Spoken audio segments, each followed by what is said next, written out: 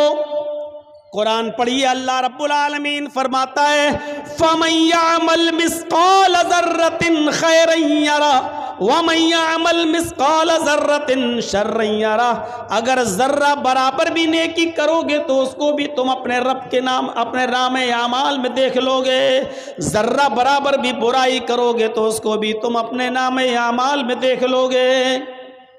چھوٹی سے چھوٹی نیکی کو بھی حقیر مت سمجھو. اس میں کیا ہو جائے گا؟ کل میں نے بتایا تھا نا چھوٹی سے چھوٹی نیکی، راستے سے گزر رہے ہیں، پتھر پڑا ہٹا دو، کانٹا پڑا ہٹا دو، یہ نہ سمجھو یار یہ کوئی نیکی ہے۔ چھوٹی سے چھوٹی نیکی کو بھی حقیر مت سمجھو۔ اللہ کے رسول ایک مرتبہ خطبہ دے رہے ہیں اور عورتوں کو مخاطب کر کے کہہ رہے ہیں، یا معاشر النساء، اے عورتوں کی جماعت، اے مستورات، اے عورتوں، تم اپنے گھر میں، تم اپنے گھر کے پڑوس میں رہنے والی کسی پڑوسن کو صدقہ اور خیرات کرنے میں کبھی حقارت محسوس مت کرنا۔ تم اپنے گھر کے پڑوس میں رہنے والی پڑوسن کو صدقہ اور خیرات کرو، اگرچہ کچھ بھی دینے کے لیے نہ ہو تو ایک بکری کا کھر ہی دے دیا کرو۔ بکری کا کھر ہی کیوں نہ ہو؟ بکری کا کھر، بکری جس سے چلتی ہے، یہ پیروں کا یہ نچلے والا حصے کو کھر کہا جاتا ہے نا، یہ عرب کے اندر سب سے گھٹیا چیز مانی جاتی تھی، سب سے کمتر چیز سمجھی جاتی تھی۔ تو اللہ کے نبی صلی اللہ علیہ وسلم کہہ رہے ہیں کہ آئے عورتوں، اپنے پڑوسن کو صدقہ اور خیرات کرو، اگرچہ بکری کا کھر ہی کیوں نہ ہو، بکری کا کھر بھی تمہیں دینا پڑے تو دے دو، صدقہ اور خیرات کرو، دو تم ان کو، صدقہ اور خیرات کرو، اس نیکی کو حقیر مت سمجھو۔ آئیے اور ایک اور روایت کی طرف میں تمہیں لے کے چلتا ہوں، بخاری کی روایت ہے۔ اللہ کے نبی صلی اللہ علیہ وسلم فرماتے ہیں، فاتقوا النار ولو بشق تمرہ، ولو بشق تمرہ پر غور کرو۔ فاتقوا النار، لوگوں تم اپنے آپ کو جہنم سے بچاؤ، اپنے آپ کو جہنم سے بچاؤ، آگ سے بچاؤ، دوزخ سے بچاؤ۔ کیسے بچاؤ؟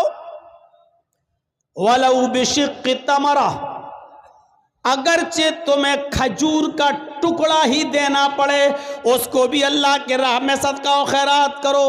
کھجور تو بڑا ہو گیا، یہ کھجور ہے، یہ کھجور نہیں ہے تمہارے پاس، آدھا کھجور ہے یا اس کا ایک ٹکڑا ہے تمہارے پاس، چوتھائی حصہ، 1/4 ڈیٹ، 1/4 کھجور، ایک کھجور کا بھی چوتھائی حصہ ہے آپ کے پاس۔ اللہ کے نبی کہہ رہے ہیں کہ اگر وہ بھی تمہارے گھر پہ رکھا ہے، فاضل ہے، تو ولو بشق تمرہ، تو وہ بھی کسی نہ کسی غریب کو یا غریب کے بچے کو دے دو، کھلا دو اس کو، اپنے آپ کو جہنم سے بچاؤ۔ کھجور کے ٹکڑے کی حیثیت کیا ہے؟ کوئی آدمی کھجور کا ٹکڑا دے گا؟ پورا کھجور دے دے گا؟ اللہ کے نبی کہہ رہے کھجور تو چھوڑو، ولو بشق تمرہ، اگر تمہارے پاس کھجور کا ٹکڑا ہی ہو تو اس کو بھی دے دو۔ یعنی اس نیکی کو بھی حقیر بس سمجھو، ارے یار کیا ہے میرے پاس، یہ اس کا کیا ہو جائے گا، ایک کھجور کا ٹکڑا دیں گے تو اس کا کیا پیٹ بھر جائے گا بیچارے گا، کیا بھرے گا؟ نہیں، اللہ کے نبی اکسا رہے ہیں، ابھار رہے ہیں، اگر تمہارے پاس کھجور کا ٹکڑا ہو تو تم اس کو بھی صدقہ و خیرات کر کے اپنے آپ کو جہنم سے بچاؤ۔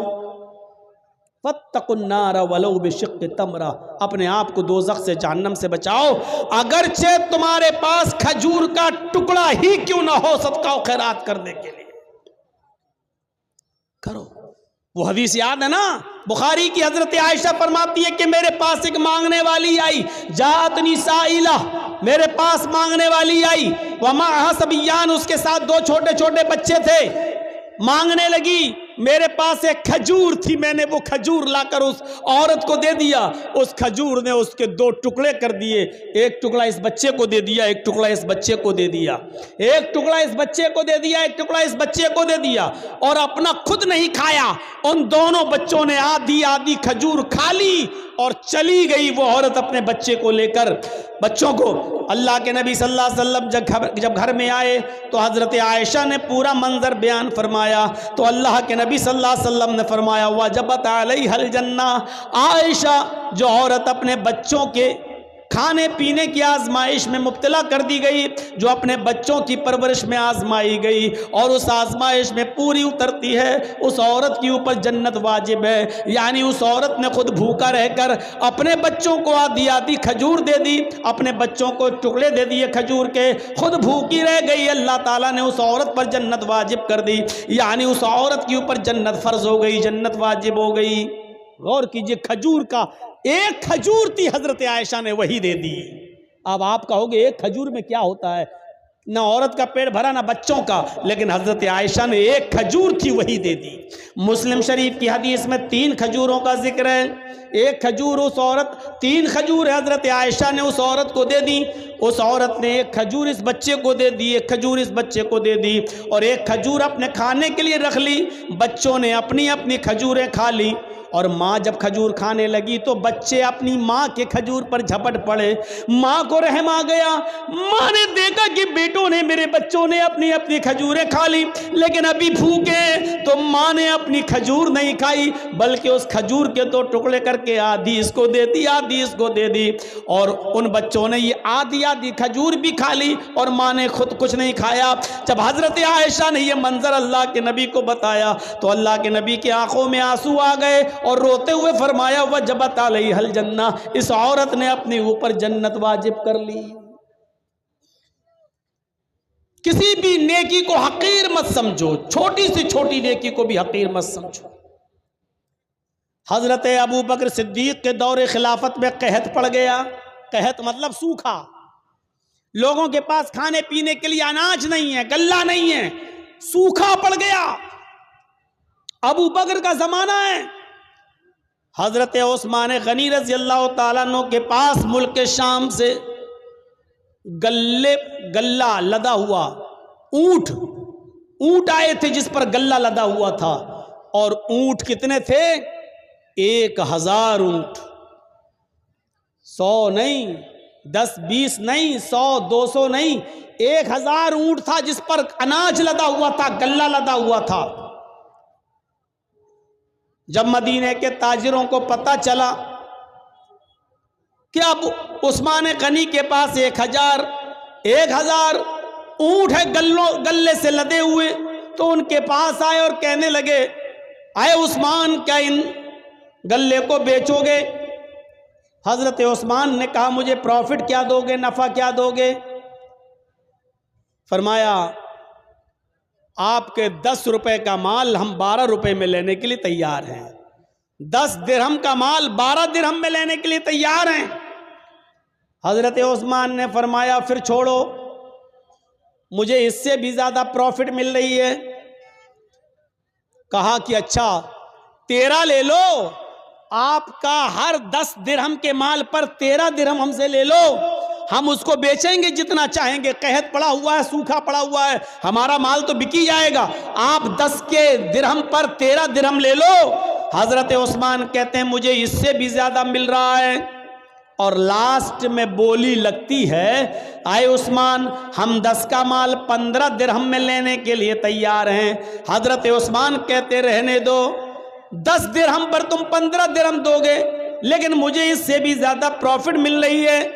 تب تمام لوگ اٹھ گئے، جتنے بھی بزنس مین تھے وہ اٹھ گئے اور کہنے لگے عثمان اگر اس سے زیادہ تمہیں مل رہا ہے تو اسی کو دے دو، ہم لوگ چل رہے ہیں، ہم لوگ جا رہے ہیں۔ جب وہ جانے لگے جتنے بزنس مین تھے تو پلٹ کر کہنے لگے عثمان ہم جا تو رہے ہیں، ہمیں اب نہیں چاہیے، 10 کا مال ہم 15 میں لینے کے لیے تیار ہیں، اس سے زیادہ ہم نہیں دے سکتے، اور آپ کہہ رہے ہیں اس سے بھی زیادہ ہمیں مل رہا ہے۔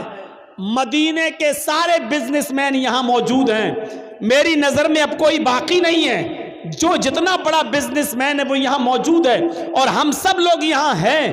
پھر مجھے اتنا تو بتا دو کہ 10 کا مال 15 میں لینے کے لیے ہم لوگ تیار ہیں، اس سے زیادہ تمہیں کون دے رہا ہے؟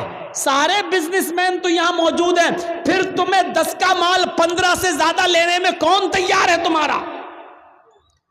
حضرت عثمان مسکراتے ہوئے جواب دیتے ہیں کہ اللہ، میرا اللہ مجھے اس سے بھی زیادہ پروفٹ دے رہا ہے، تم میرے 10 درہم کے مال کو 15 میں خریدو گے، اور میرا اللہ